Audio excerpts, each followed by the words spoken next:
Alright, Ego Ch.22. I was wrong. This is not a test from the angels. There was a chance it was still a test, but it got way too elaborate to be one.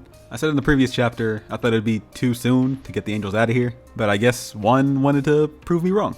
Taking it from the beginning, it seems like they've been running for a while. It's funny that Canner had to, I guess, electric poke Hitsujaya to snap them out of it. I like the little conversation they have. Hitsujaya wants to go back, but Kokudo, being smart, says if the angels couldn't handle whoever did that to them, then they definitely can't handle them. When Kotone shows up, I was still in the camp that this is definitely a test for them. The angels aren't actually dead, it's all a test. Then when Kotone asked them to tell her about the hacks, that felt off. That would have nothing to do with their training, so I thought maybe Kotone was betraying them. I wasn't sure what to expect at this point. I love that Kokudo and Yuki are always on point. If they're suspicious of something, they will scheme in the background. It's funny that they always leave Hitsujaya out of the loop, because he would probably leak the plan. He doesn't seem like a person with a good poker face. It kind of works for their group dynamic, since Hitsujaya is so aloof and full of energy. He kind of distracts from Yuki and Kokudo, so they can come up with a plan in the background.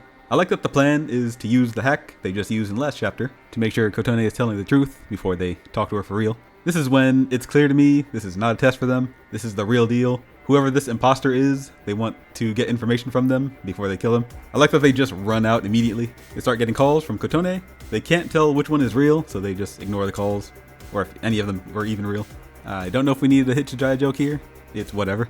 Kokudo suggests that they go to their headquarters at the school to figure out what to do next. I'm a little confused as to what happens here at the end. When they get to the school, I can't tell if the teacher is also evil with Kotone, or if it's just a coincidence that he's still at the school and the imposter Kotone just, what looks like, opened a portal behind him. Looking back at it, it looks like the teacher is a good guy. He's just in a good place at a really bad time. I was also confused about his hair coming off. I thought he was another imposter or something, but looking back, I didn't realize the teacher always had a different haircut, and his name is Mr. Yokoi.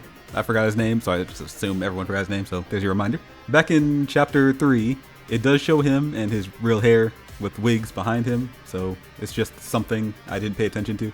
I'm glad I went back to the other chapters to see that, because that made the end make more sense. I see why his wig came off now, so he's not an imposter in disguise. I was so confused what was happening there, but now it makes sense. It is a little funny. Not sure if we needed the gag here, but it's fine. That's the chapter. I don't know what happens next. Will Mr. Yokoi become a hostage? Will he get killed? Will they save him and have to explain hacks to him? I'm not sure how they will handle this next chapter, since the imposter is stronger than the angels, and our team hasn't really learned anything. All they have is Yuki's electric spirit gun. Kokudo could pull a random hack that saves them somehow, since he's memorized a lot of them. There's a lot of options. Oh, do we think the angels are actually dead? Or I assume they're just injured. Them dying would be wild, and I don't think one is the type of author that would kill characters off like that and this early. So I'm curious what happens next.